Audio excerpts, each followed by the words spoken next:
We are good. As my friend always says, we are live. Anyway, so I'm going to essentially give you this image. It is, I think, actually pretty big. I think I could just drag it in here. No? All right. So in my case, I probably need to download it in some way. Download. Usually it's not the first button. All right. So we'll go ahead and download it. And we'll start to manipulate it in Photoshop. Now, one thing I would say is, guys, the school computers have Rhino. The school computers have Photoshop. And keep in mind, we're actually starting, there was this thing in 2020 where they just gave us a bunch of licenses, obviously because we weren't here and we couldn't access our resources and information. So they had a huge agreement with Adobe for the next 3 years to essentially give us copies. However, they even honored that double and gave us 6 years, but it's ending essentially this year. It's unfortunate because Adobe is ridiculously expensive. It's also really hard to hack because of the constant updates. I used to actually give a student version, but it's impossible now because as soon as I give it to you, it's already out of date and it doesn't work. So what I would say is maybe make the executive decision to be here more often and use this room to its maximum potential, or pay $29 a month. To be fair, I think it's like $21 for students, and you actually get the full suite of programs. It is fairly, at least a good deal, but when you start calculating per year, also it's really hard to turn off, like, because if it were me as a student, I would like leave it on for 3 months when I need it, and then I would turn it off and turn it back on when I need it. I think Adobe has kind of stopped that. So again, not a huge fan of Adobe, but to be fair, it's all free in this room. So use this resource. It's a beautiful resource. It's got some of the best computers literally on campus, which is just awesome. And we've got these awesome screens that you can still draw on potentially. And I would definitely do something like that for this kind of project. But just to get into the technical side of things, just in case you're wondering where to get Rhino, you can go to Rhino McNeil or Rhino 3D. Don't just type in Rhino, because you'll get like this thing about like food for rhinos. Anyway, but if you go to Rhinoceros 3D, and again, just download it, it'll give you basically a free 90-day trial. You don't have to use your EDU account. That is one that you can actually use any other account and things like this. However, when you become a sophomore, you do get a license account for Rhino 8, and that's actually done through Juan. It's no longer done through me. Basically, I got a slap on the wrist for doing those student versions, right? But my argument was, well, you made us wait for 3 years, and I can't wait for 3 years. So, however, just a small background about Rhino 8 is, yes, it was made in 1985, and it was originally designed for jewelry, right, and 3D printing, because we've actually had 3D printers since 1965, but it's just become commercially available, at least in the late 2020s. But in this case, you can download the evaluation trial. For some of you that will probably try to find this video, of course, if you just type in Christopher Red, you can usually find my CAD or Crabapple Designs. Yes, that is my company. And of course, all the videos are essentially here. I also have playlists and archive every single video, so you can even probably find the old Bohuslavian ones as well. Anyway, let's get right into it. So I've already downloaded that image, and to be honest, you can kind of do this 2 ways. I'm going to try to do it the most academic and professional way, but I'd probably want to start with the file that I want to end with. So in this case, what he's told me is a 4-inch by 27-inch reconfiguration. Now, I don't know if that actually matches the original. Maybe it does. I don't think it really matters for the sake of this project, but right there goes without saying, 27 inches in width and of course 4 inches in height. I probably would pick 350, especially if I was on the school computers. If it was my laptop and I'm not sure how well Photoshop or Illustrator is going to run, I'd probably choose 300, right? But if you have a badass computer, go for 400. Honestly, the more DPI, the better resolution, of course, that image will have. But don't get too fancy. Don't go like 600 because your computer will crash, right? And you'll never be able to open that file in general. But let's go with 350 for today. And relatively speaking, I guess you can kind of see where this is going, right? Obviously, we kind of want to fill that in, but maybe I want to edit it and actually bring it into this file. Again, that way I'm not sizing things around. Like I said, I'm trying to be as professional as possible. Ooh, I should plug in my computer. We'll probably make it. I haven't actually charged it in like a week. I'm telling you, like the M4s or the M5s, those things are like killing Intel right now. Anyway, but in our case, we're gonna actually place an embedded file. That's really important because if I place it linked, guys, and I accidentally delete that original file, it has nowhere to link it. So again, I love that Photoshop has this option, and place embedded is definitely what you want to do. In my case, I think I saved it to my downloads, and it's the ship of the dead scan. So in my case, I can place that in here, which as you can see, it's going to reformat it. So maybe I don't want to do it that way. Technically speaking, you could, but in my case, I'm going to open it separately and actually drag it in at the right size. So in my case, my PDF, we can set that resolution to 350. And yeah, you can do RGB, doesn't really matter. But as you can see, we have a lot here that we do not need. So in my case, one of the first things I can do is a selection tool. However, you may notice it's kind of cattywampus, right? It's a little bit unknown. So if you did want to actually get an exact version, you could use the lasso tool or the letter L, right? And actually it gives us like a little short key for each of these. Good to memorize if you play any instruments and things like this. Are you recording? No. Oh, okay, good. Not a problem. I just say if you guys are recording, just don't post it to social media. But because I say random things sometimes. But in our case, I'll use the lasso tool, and I can actually derive and get that exact image. So even though it's cattywampus right now, I'm gonna get as close as possible. And what I'm pressing there is just Command plus sign. You can also hold Alt and zoom in and zoom out. I'm just not a huge fan. But in my case, I mean, we can get down to the very pixel and really lock that in. Again, zooming back out. You can hold Shift and make something perfectly orthogonal, which is really great. You could do 45, 0, -45, and of course -90. But in our case, like I said, I want to get the exact image. So I'm going to go ahead and do so. And maybe that's the exact image going on. However, for tutorial, not extremely important, but be aware. Uh-oh, I accidentally clicked somewhere I don't want to. And that's okay. Can't really go back. You can't do edit undo. But again, there's some useful information in here.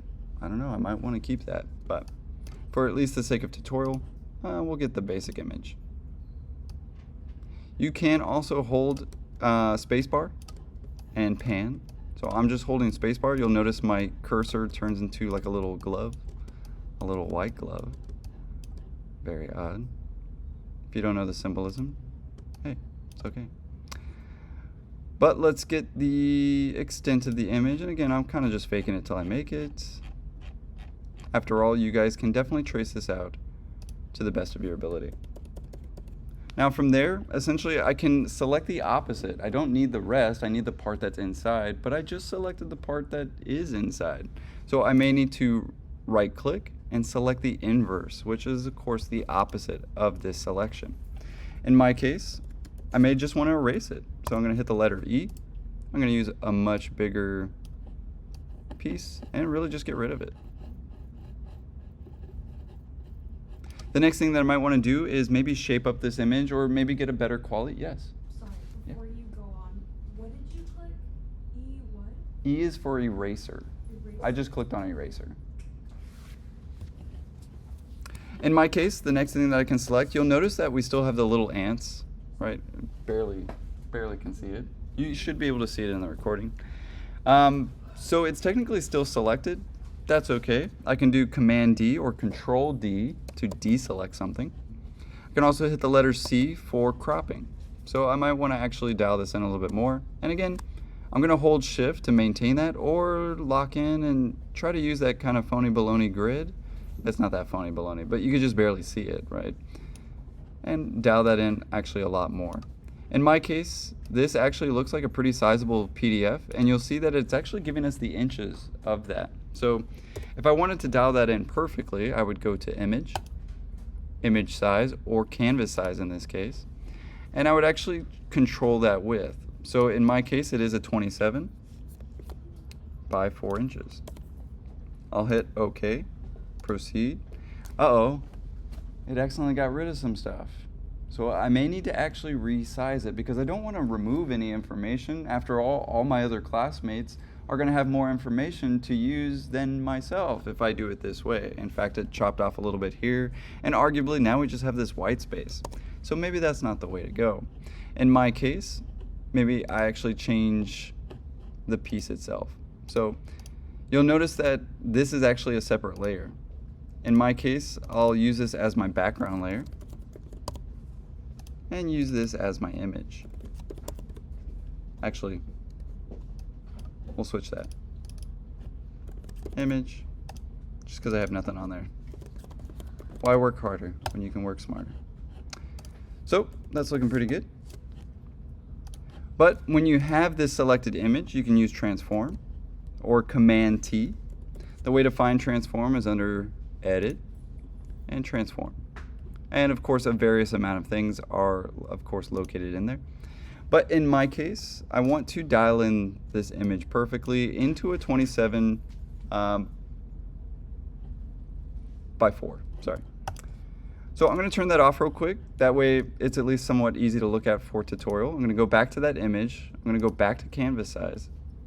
And of course actually dial that in. That way it won't affect my other piece. Proceed. That way I can get that piece, and as you can see, now it's not chopped off. It's actually still technically there, right? For the most part, I wouldn't probably stretch this too badly. I'd want to maintain the general proportions. Is that maintaining general proportions? Good, thank you. You've passed the test. So in my case, I do want to use my corners and dial that in probably exactly 27 inches. I think it's okay if there's actually space on the 4 inches. Just kind of keep that in mind. It's not a perfectly scaled image, right? However, I might want to center that, and you'll notice a purple line come up to kind of help us out. And we'll press enter after we're done transforming. Yes? I'm so sorry. Oh, you're good. Okay, so when you turned off the layer of the background, what did you click at the top? I went to image You went to image. and canvas size. Canvas size. And then what did you make the canvas size? 27 by 4. The same thing. Right. However, you might want to verify that with your professor, Okay. right?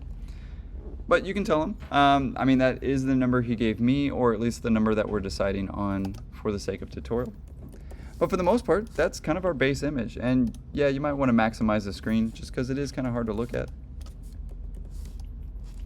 But not too shabby.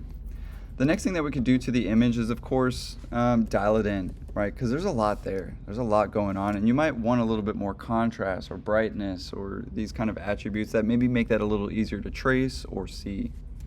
Another thing to be said is you can actually use your grid lines to start to depict some of this information as well. I think I've went over that. Again, I do these tutorials so many times that it's hard to remember who have actually taught and taught what. But in my case, trying to be as thorough as possible. So as you can see, maybe I want to get rid of that a little bit more. If I hold shift, actually it will keep it proportional. So maybe dial in that just a little bit more. Again, trying to maximize on that 4-inch space and make sure I don't cut anything off. Definitely important there. But essentially you have this strip. And now this strip could technically be printed out, and I could do my overlays on it. I could do those overlays in ink and trace and pencil, and then scan them in and put them over this object in a unique way. That is actually what we did for this project, or not me, but my ex, did for this project when I was watching her and helping her out. Now, we have some more tools today. That was 2016, and arguably even GPUs weren't that great. But now we can use Photoshop for this overlay method. Question, James? When you were trimming the image, would it have been easier to use the layer mask, or is this the layer mask? No, don't use a layer mask, because what that actually does is just put a phony baloney sort of masking over the actual image. And I mean, don't get me wrong, it's easier to make a mistake doing that. You can use masking, but be very careful. And I would say if you don't understand masking yet, or the masking layers, and especially the way that it works in Photoshop, don't use it yet, right? Because you can easily get the wrong scale or accidentally cover information that you didn't want to. Great question, though. I don't usually go over masking until, honestly, computer graphics or D4, just because it is kind of a harder concept to relay, especially when we're not going back and forth between drawings. And again, it's a good attribute to have and a good skill to use, but I'm not going to go over it today. But in our case, now we actually have our base image. I can take these two layers and actually flatten them, right? So in my case, if I flatten that image, now I essentially get that nice white background. And this is altogether basically one background image. So I'm going to use this and call it my base image. Okay. I don't know why it's going to layer 0. Right click, rename layer. There we go. So, base image. Sweet. From there, I may want to increase the contrast, so I will have to click the layer, go to image, adjustments, and you'll actually find a lot of things in here. To be fair, I'll go over a few of them, but man, you just got to explore some of these programs, guys. I'm still learning Photoshop, and I downloaded it technically illegally like when I was 12, right? And just wanted to get used to Photoshop and see what all the hype was about. Back then it was called Photoshop NT, which is actually the only program Adobe's ever actually created. The rest they bought, like Illustrator, InDesign, all those other ones. But they are notably famous for Photoshop. But in our case, I might want to increase, maybe not increase the brightness, but maybe increase the contrast. Again, I can start to see a little bit more information. However, there is such a thing as too much. But even arguably getting more contrast and perhaps less brightness or more brightness, again, you start to see this, color admiration, right? The chromatic abbreviation, if you call it. But maybe not necessarily what we want. So I'd probably dial in just right. A little bit less brightness, maybe -1. -3 is good. But it's of course getting some of that information is starting to look a little bit more rich, and we're starting to get maybe 3 gradient patterns rather than just 2, so not too much contrast. The next thing we can do is our curves tool, which is Command M as in mom, or again found in image, adjustments, and curves. But in our case, we can use the black eyedropper tool and we can really dial in. Now, the way that you use the black eyedropper tool is you find the darkest element in your project. But again, it can really start to create some of that richness that you're looking for. It is easy to overdo though, so be careful. And I could actually get that perfectly white as well. White eyedropper tool. So in curves, there is 2 eyedropper tools. There's actually 3, I just don't know what the middle one does. But there's setting the black point and setting the white point. And that's really of the entire image. And it's important that it's all in one layer. That way it actually includes that white background, right? Especially if you're trying to achieve a white background and you're trying to kind of blend that into the background of your white image that you're putting it on. Yeah, you definitely want to use curves in order to do so. So far, so good. Let's get an overlay on there. So essentially I'm adding another layer, and that's kind of my next piece, right, if you will. If it makes it easier, some things that I like to do is actually make a background white layer. So I'll bring that back. You can turn these off, and you'll notice you get that transparent background. You can use a bucket tool. You could use just about anything, but I'll set that basically to a white background. That way when I take my base image and make it a little transparent so that I can trace it, I'm not actually ruining my layer. And that's important. That's kind of like masking. You don't actually want to ruin the thing. You want to use it as a separate piece. So base image, I'll set that to like 50%. And now this is where I want to use some of these techniques, if you will, to start to trace this in a digital and accurate way. So in my case, my layer 1 is my trace paper. So I'll just actually label it my trace paper. And again, I can't express enough, being organized is key, because as soon as you have layer 1, layer 2, layer through 100, and somebody goes, hey, can you change that? Or your professor goes, hey, can you change this aspect? You're gonna be like, every time you look at your Photoshop file, you're gonna be like, man, what layer did I put that on? Just read it, right? Just take the 2 seconds it takes to rename that layer. And I say that as somebody who did not do that, right? And spent hours, of course, trying to find what I did, especially if I opened it years later and I was like, what the heck, what did I do? Anyway, so help your future self, to say the very least. However, I'd probably focus on certain sections or look at it as a whole. To be fair, on a laptop computer, especially if it's 13 inches, it is going to be kind of hard to see. So I definitely look at it on a 27-inch screen, or arguably, shoot, put it on the projector. Most of our computers have HDMI ports. You can plug that right in and display it right on there. Discuss it together if you must. I mean, after all, it is a studio. But in our case, I'll switch to my trace paper and start essentially drawing. In my case, I'm going to kind of use my brush tool, so the letter B. And I can do a lot of things here. I could just start to brush on it. And to be fair, I've started to load what's called Digi-Sketch or Dig Sketch. And essentially this has maybe all the familiar tools that you have in Graphics 1 or Graphics 2, such as your Micron pens or your solids. It has pencils that look like pencils. It has markers that look like markers.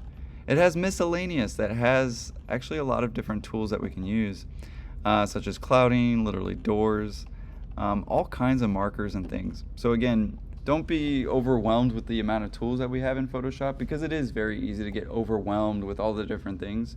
Keep in mind, we're only using a small percentage of this program to do 100% of the work. So don't be absolutely baffled. But in our case, my favorite tool to use is maybe a Solid 3, and similar to a Micron. Right now I'm basically painting in white, so you can kind of see that a little bit.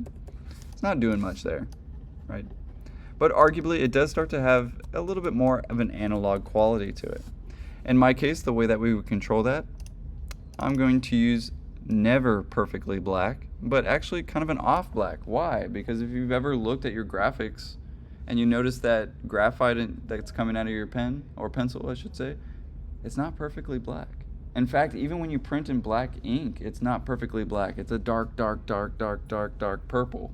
However, let's face it, we all do the kindergarten thing. We draw streets black, we draw green trees, and we draw blue skies. Even though if you actually look in reality, it's an amalgamation of color. Beautiful, all 16.7 million colors. Anyway, in our case, I'm going to use kind of an off black, and usually I even go with like a slight purplish color tint, right? Even though you can't arguably tell. Again, trying to mimic reality. But in my case, a couple things that I can do. Switch to my brush tool, and I can hold shift to actually get perfectly traced lines.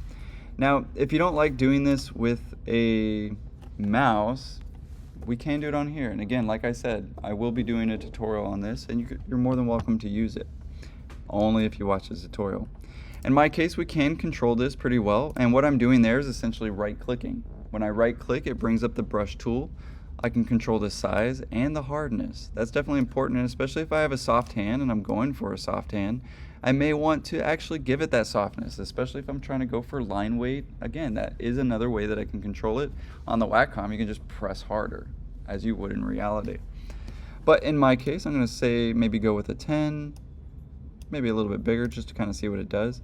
Keep in mind that also my DPI controls that ratio a little bit too. So again, I'm going fast. That's why I record it, so that you can pause it and see what either I clicked on, or maybe review that over and over again.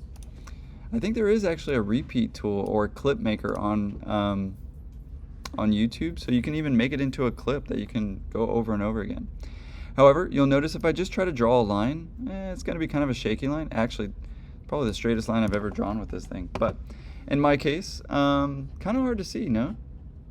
So maybe I actually want a little bit more hardness. And again, I can basically use Command Z or Control Z to edit, undo something. In my case, maybe 100% hardness, and maybe a little bit bigger so that I can see that. And I can basically draw that in. All right, as you can see, it's kind of a soft line. So again, it's trying to mimic reality in that sense. I can do it over and over again. I can also click one side, hold shift, and click another side, and it's going to make a straight line between those 2 points. Watch that again. I can hold or click, hold shift, click again, and get a straight line. I could do that all day.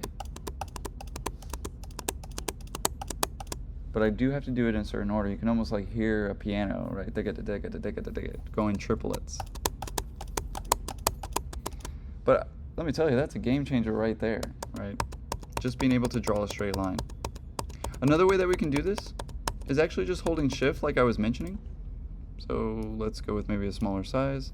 I'm not sure why that's not really matching the hardness that I'm looking for. Let's maybe find a harder pencil. Maybe that'll help. Not not quite. Maybe I need to blur this image just a little bit more. There we go.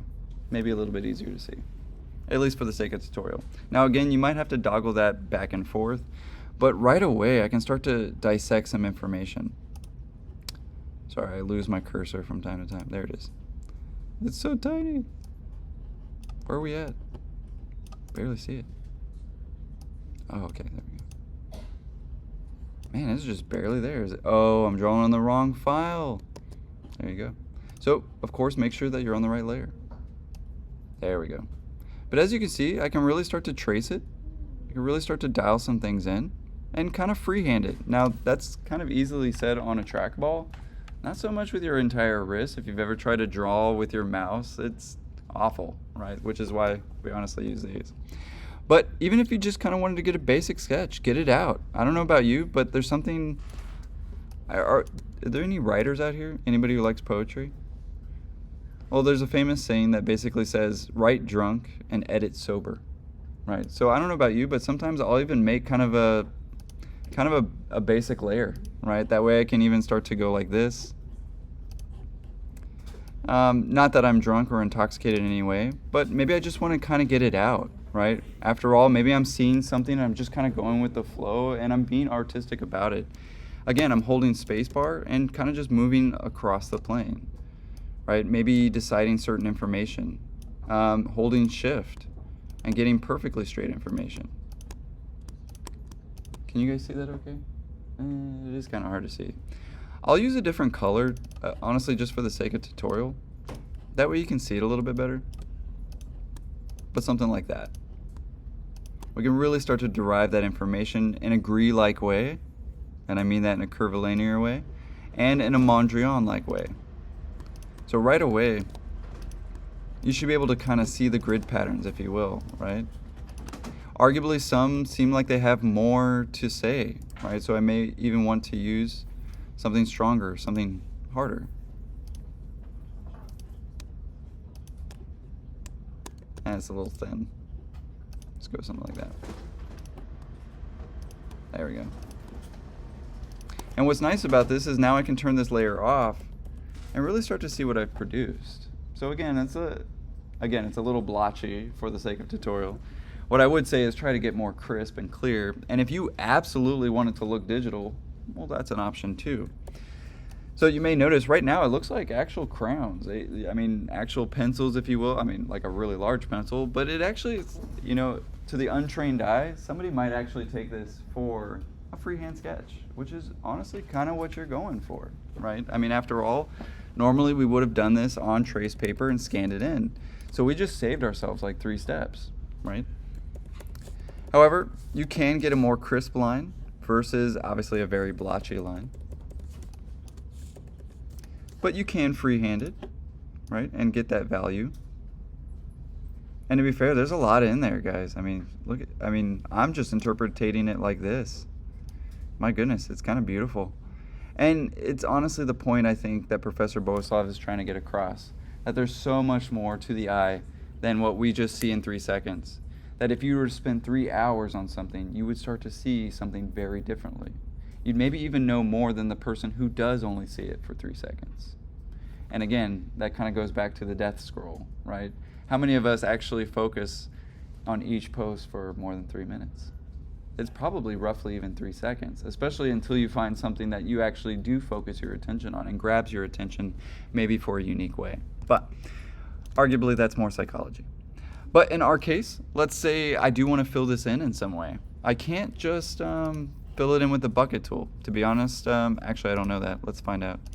Yeah, that's what I thought. And that's because of the tolerance, and it basically escaped right there. You can see it, right? So I can't just fill bucket tool this in, but I could if it is a pretty hard line, or that, well, I just go back to my trace paper, my brush tool, and close it real quick, right? Back to my trace paper, back to my fill bucket tool, and it'll actually fill that in. Another way that we can do this is, you'll notice at the top it's set to a tolerance. That tolerance is based on pixels. So right now it's basically set to 32 pixels, going, hey, anything that's close within a 32 pixel range, take it, turn it into and fill it, right? If I shorten that, it's going to take less, that's close to what I click on. So for instance, now it's gonna fill that just fine, right? And arguably, probably I don't even need to fill that in. Oh, well, let's actually get that pretty close. Say like 3. Oh, no, it's just pretty open. Let's try 1. Nah, it's just, you can tell it's getting smaller and smaller though right there, but it's just open. There's just no way to, it's just connected, right? But arguably, using that 1 point tolerance, I can really get stuff close. Now, watch what happens when I do 32. Oh, well, it actually gets it a little bit more. But as you can see, I mean, really grabbing every single pixel that is at least related. I actually wonder if I do 100. Okay. Photoshop has gotten better over the days. So, again, fill bucket tool. And just knowing that there's a tolerance set, especially once you start using line weights and things like this. However, if you did want a more digital and crisp look, there is a line tool. And to be fair, if you right click on that line tool, there's actually a selection of tools. You have the rectangle, ellipse, triangle, polygon, star. Gladys, are you printing right now? Can you not? I'm literally recording. Thanks. Anyway, so in our case, we can use the line tool. Okay. You're the one who's rude and you don't expect it back. Anyway. You can use a straight line tool. Is it for this class? Yeah. Do you get my point? Thanks. I can make a straight line, and I can make it in any color. And what's kind of nice about that is it works a little bit like Illustrator. I can use the line, I can actually set the, the thickness of it, but let's face it, compared to this, it does look quite digital. Right? And there is something to be said about a digital drawing versus an analog drawing and a hybrid drawing. And don't get me wrong, you focus on that a little bit more in Graphics 3 and Graphics 4. But for the sake of tracing, I mean, I might even use a digital hand for my Mondrian because I do want that idea of crisp. I do want it to be a little bit more precise. However, for the Gree, I might actually use the Wacom or just simply draw it to the best of my ability to, again, get the subconscious effect, right, of those two pieces being abstracted out. Now, I think eventually you'll start to decide which ones you take, as you saw kind of in the project. But let's continue. Let's go over some more tools. I have about 30 minutes until I need to get out of here, so let's go over some more. But again, I might want to do that one at a time or even start to separate my layers. And you'll see there's something about drawing lines that's awful because it does create a new layer per each line. So if you don't like that, what I would suggest is select all of them and group them in this little folder. And you can call it line work. Again, something to be said about being organized because now I can turn off all those lines at once, right? And turn them back on. Again, he's going to ask you to change something. So if I'm more organized, it's a simple 2-minute fix rather than a 2-hour fix, right?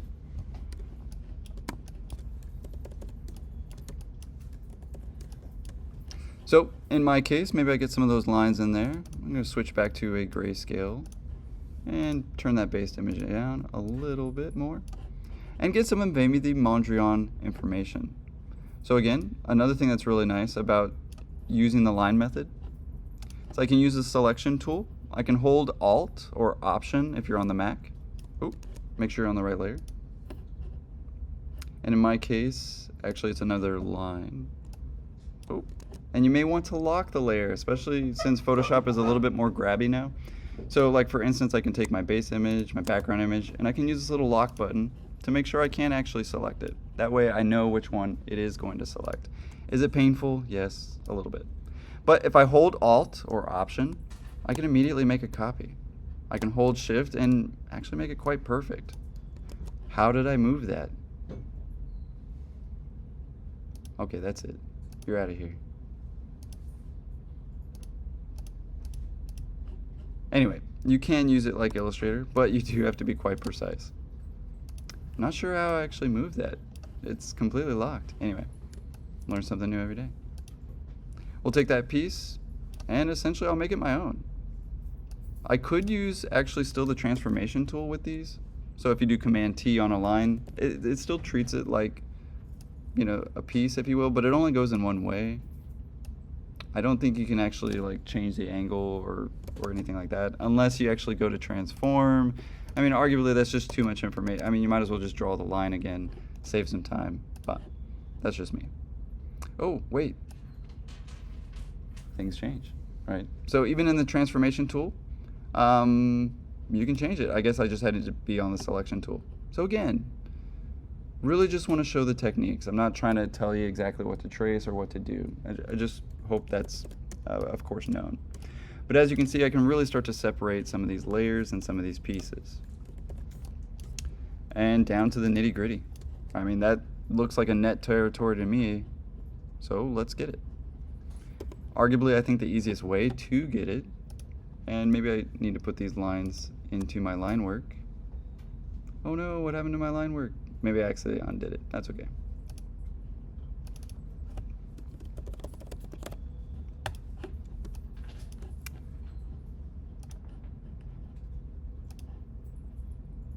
But honestly, just a lot of clicking, right? I believe with the line tool, you can also make different shapes. And what's kind of nice about that is, again, it's going to be kind of Mondrian-esque, but you can actually manipulate these shapes as well, I believe. Sweet. Yeah, so they can be manipulated as well. And another thing that's nice about them is you can pretty much dial them in, I believe, specifically. Also, one thing I wanted to note, like I did in Illustrator, make sure you click on Essentials. Can't express that enough. This little box right here, make sure it is on Essentials, otherwise you'll get a different tool set and you'll be absolutely confused and not know what's essentially going on. But it does make another layer, so keep that in mind. It also has a bounding layer and a fill, and is usually controlled by this guy. But as you can see, it's only changeable as you're making that object. So I probably wouldn't use it if it were me. I would do it kind of the freehand way. So don't get me wrong, we have kind of a digital way of making lines, but with the brush tool, arguably I think you can do a lot more with it. So for instance, say I have a pretty unique shape, right? And I want to trace that unique shape, but in a calculated way. I can use my lasso tool and get relatively that oblong shape. So for instance, maybe that's the piece I want. I don't know, maybe that pixelation, the way that I see it, is like this. And it's going to lock right in. I can use my brush tool to actually get more of a softer touch to it. So you know that fill bucket tool? It only has one setting. It's just fill. Please do not use gradients. We don't use gradients in architecture. They look like 1996 Word clip art. You know, I mean, it's just awful. So don't use gradients. That's just kind of a basic rule I've learned over time. But in my case, I could fill this in a little bit better. I'm still on my trace paper and I'm actually tracing in white. I kind of don't mind it. I kind of want that anomaly, if you will. However, I don't want to be here all day either. And to be fair, this is a lot easier with a ball mouse like I have, but you can also sketch it with a Wacom too. But again, give it some clarity, give it some difference, give it some humanness, for God's sakes. Give it some error. In fact, I would argue that perfection is imperfection, but that's just me. So something like that, deselect, I keep that forever, right? And arguably that starts to have a blend between now digital and analog. The crispness of that edge, but also being filled in a not complete way. Don't get me wrong, that is probably what you'll be doing for the gree part, if you will. I say gree part, even though that's not the way he says it in the project, right? He does call it something quite else. So, but again, another tool in filling things. Arguably, it has its advantages, right, of being crisp, but I don't know. It doesn't have the Frank Gehry look, if you will, right? It doesn't have that sketchiness that we get in the others. However, as you can see, this is going to take a little while to really dissect and really exhaust all the different things that you can do with that. You can do it inversely, right? So another thing that we can do is select multiple things at a time. So with that lasso tool, or even arguably the selection tool, as soon as I select something, let's say it's this piece, and again, it feels almost necessary to do that. I can hold shift. You'll see there's a little plus sign added. I start a new click. I no longer have to hold shift. And it's going to keep that previous selection. So again, honestly, a game changer. Rather than doing that like over and over and over and over again. Ooh, look at that thing. There's just so many things in here. Tripping out. Anyway, hold shift again. I can actually add to my previous selection too. You'll notice that when I do that, it actually turns it all into one piece. You guys see that? So if those two pieces overlap, they'll even connect more. Honestly, I didn't know that for like years. So I was like the guy sitting there going one at a time when I could have just selected and then swoop, with my brush tool. And what I mean by swoop, right click, make it big. Oh, and make sure you're on the right layer. And swoop it. It's the way that I like to do it. Because again, it starts to look a little bit less digital. Ooh, give it an edge. I don't know. That's the way I like to give it character. So you may have a different way. You might not like that sort of roundness either. And the reason that roundness comes about is because of the hardness. So watch that again. Let's watch it without the hardness. Fuzz it all the way down. Still arguably kind of there. To be fair, it's probably these brushes that I gave you. But maybe let's try a pencil. Ooh, a little pixelated. Kind of like that. Got this kind of like camo look. Ooh.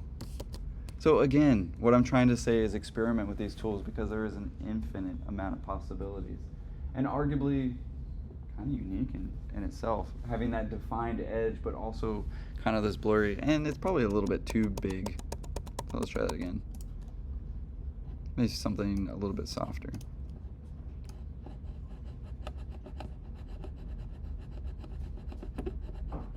But again, what's kind of nice about the Wacom too is it'll actually pick up the hardness that you give it.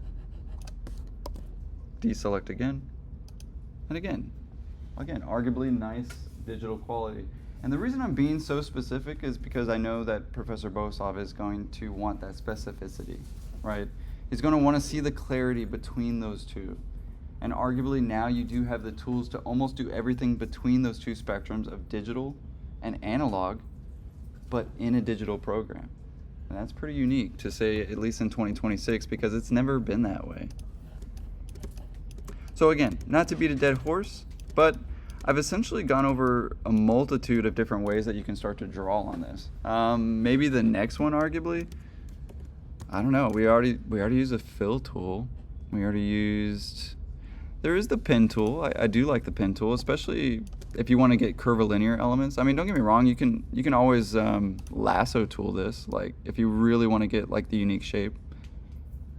There's just something about it that's hard to control, if you've noticed, and I don't know, it's just almost too shaky. But again, there is the lasso tool polygonal and lasso tool freehand, if you will. I don't know why it's just called lasso tool, but actually I've always wondered if that was like for Texans or something like lassos. Anyway, that we're grabbing things and things like that. Another unique tool that maybe I haven't shown is actually the magic wand tool. And I think by default it doesn't show the magic wand, and it is the letter W that has 3 of these. But if you go to the magic wand tool, just like the tolerance that we used, you can actually select stuff too. So instead of just filling in things, you can select them too, right? However, keep in mind, it will only select from the layer that you're clicked on. So for instance, maybe oh man, crap, I just got rid of the selection, right? What do? Well, I'd use the magic wand tool and get that selection back, right? In my case, I go back to my selection tool. I got everything on the outside, so I'm gonna select the inverse. And again, I could draw that over again. So back to my trace paper, and I could brush right back in there without losing my lasso. Did that make sense, guys? All right, so you can get that back even though you maybe, of course, deselected it and get back into it. Not too shabby. Arguably, I might mess around with this if I have time later today and upload kind of my finished product with the video, just because I have a Wacom at home, and honestly, it's way faster when you have a pen in your hand and you can just draw it. I don't know about you, but I love digital technology, but it still lacks the amount of clarity and artistic stuff that we do on trace. I don't know if you've ever like got a microscope and looked at your trace with the like the lines that you draw, but they are just so not crisp. They're like organisms to me. And I know I'm starting to get a little Bohuslavian on you, but I take graphics really seriously. And in fact, I used to teach entire firms. They'd invite me as a consultant, and I would help them with their graphics be better, right? So of course, you have to start to get hyper specific. And it made a lot more sense instead of teaching random firms how to be good. I'd rather teach the people that are going to be hired at those firms and that they get hired because of what I taught them. Does that make sense? Anyway, questions? 2 thumbs up. I love it. Thank you so much. And I really do appreciate y'all's patience and appreciate you stop printing, because it does pick up in the recording and it makes it hard for somebody to hear. And I don't want you to take that from somebody else. I'm sorry I was rude. But in this case, again, just to kind of recap, guys, there's definitely a digital line and there's definitely a brush line. Those are essentially the 2 main tools I went over, and I think really enough to get started. You're more than welcome to use masking and start to mask it in that way too. However, it's really hard to change that, right? You can start to control black and white, and that is a unique way to look at it, because those masking files are pretty cool too. They kind of get this black and white invertedness from them. But anything else you guys want me to essentially go over? Yes. Well, it's just a general question. Yeah. So I'm wondering, like, can you print out the image, maybe like do your trace, like, what is it, analog? Analog and bring it back in. Yes, because I feel like the way my brain works, I would have a hard time trying to dissect the image while also trying to figure out. Trying to learn a new program. Yeah, because I feel like maybe I would lose it. I know I would just get frustrated. So would you be able to do that, or do you think that'd be like a little harder? Like if I did. It's just more steps. Okay. Because honestly, I mean, if you've noticed, I've kind of been teaching it like we were doing it in reality. Let me close the door. See, now they're being. Get him. Get him.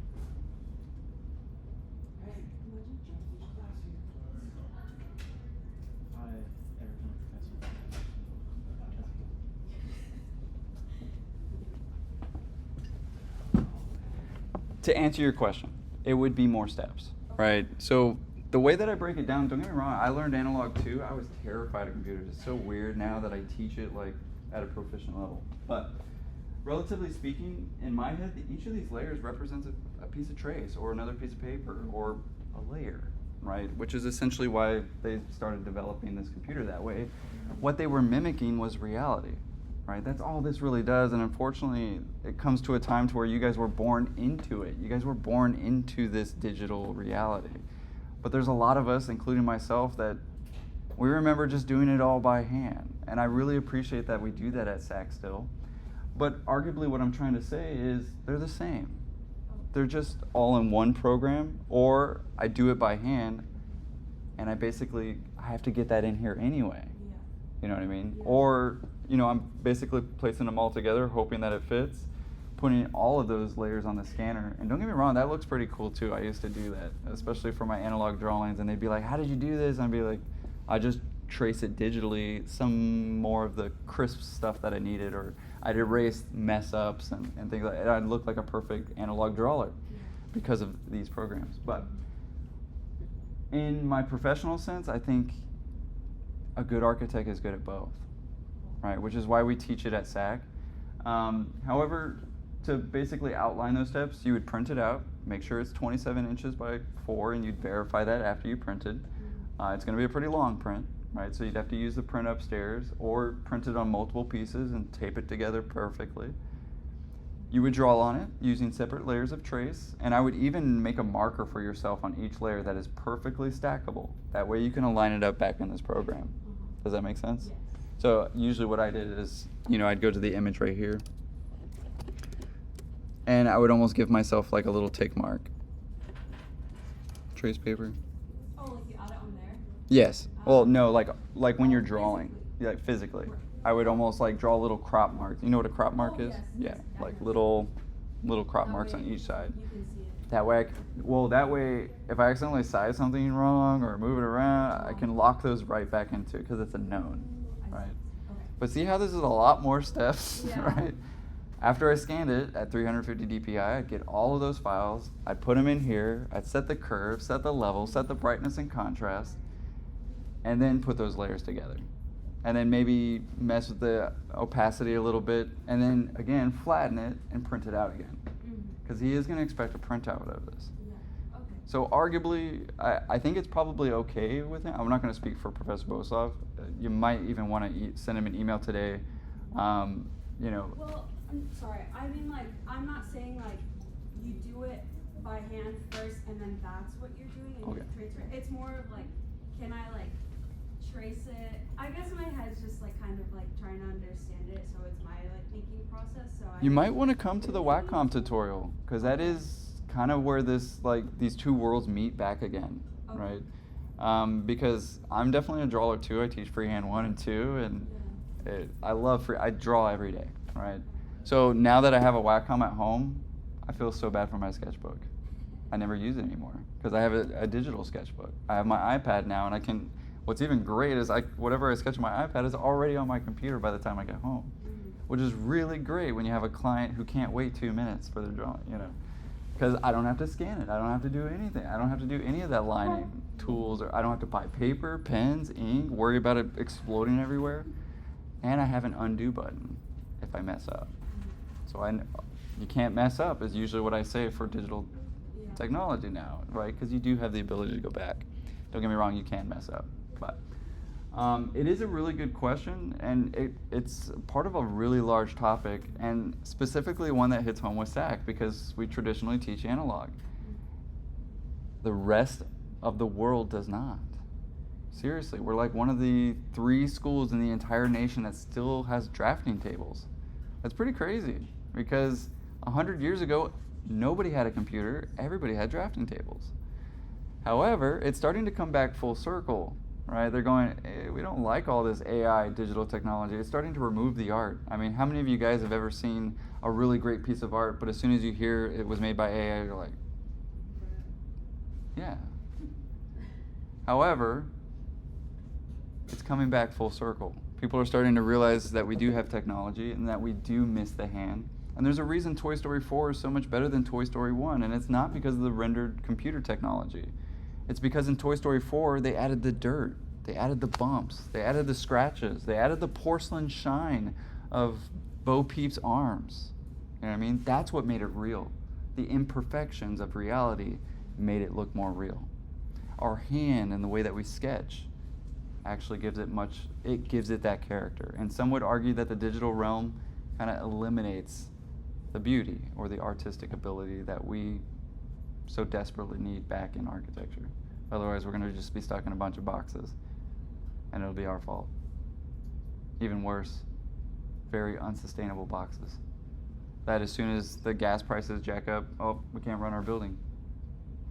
Which is why it's often said that architecture is the most detrimental to the environment. It's kind of true. Anyway, not to get existential on you, any major questions, guys? At least about Photoshop and some of the tools? Want me to cover it again or anything like that? If you have a stylus? It's a very specific stylus. If you have a Wacom one, absolutely, but it probably won't work. So if you have like an Apple Pen, no way, won't work. Yeah, it's a completely different technology. I'll explain that a little bit, but actually what they do is they make their own little magnetic field, and the pen picks up that magnetic field and actually powers the pen. So I don't have to charge my pen, anything like that. You'll see today that it's actually kind of amazing. It feels like paper when I draw on it, especially the really nice $4,000 ones. These are about $2,700.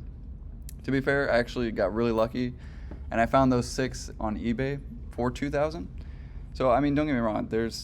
I'm always getting lucky on eBay, but yeah, it's kind of a steal. I got them each for like $200, right? And so I donated them to the school. And it was actually kind of funny. I just put them in here, and they're like, "We're gonna throw them away. You can't do that." I was like, "Okay, I'll donate them." And they're like, "You're gonna donate out of your own pocket?" Yeah, why not, right? Because I believe in the cause, and I do think it's actually the future, and possibly the only way that we're gonna keep analog drawing in architecture. It's that big to me. But anyway, I would definitely come to that Wacom tutorial. If you want to check it out, I have tons of pens, and I'll share the code with you. And there is lots of cameras in here, so don't worry. You won't get away with it. What time is it at again? It will probably be at right at the end of our capstone, so probably like 10:50. I'll be back in here, and then 11:30 for advising.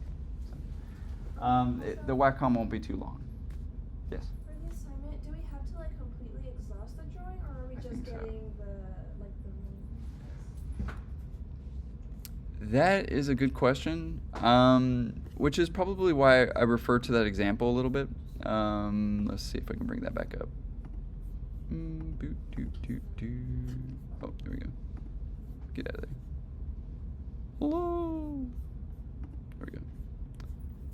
Back to Bohuslav. I think that was it. So as you can see, it's not completely exhausted, and there's just like not a good way to display this image. It's so long. But as you can see, just to kind of point out some stuff, yeah, I mean, there's definitely some unknowns, right? If you exhaust it too much, it almost kind of becomes the image again. So I would say with that, the most important information to you, right? So don't get me wrong, not all of it's like completely important. In fact, if we zoom in enough, some of it's just like grainy BS, right? And maybe even arguably anomalies that are just because of the scan itself. And you don't really want to pick up anomalies because of the scan. You want to pick up the essence of this artist or the Ship of the Dead.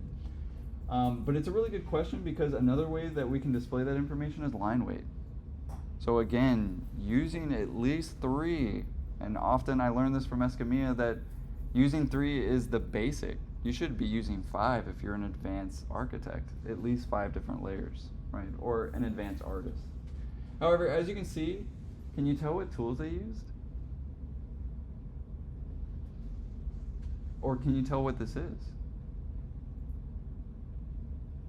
Any guesses? I mean, 2016 kind of gives it away. They did that process that we talked about. Oh. They scanned it. I mean, you can kind of see there's a kind of a marker quality to it. You can see the shaky line.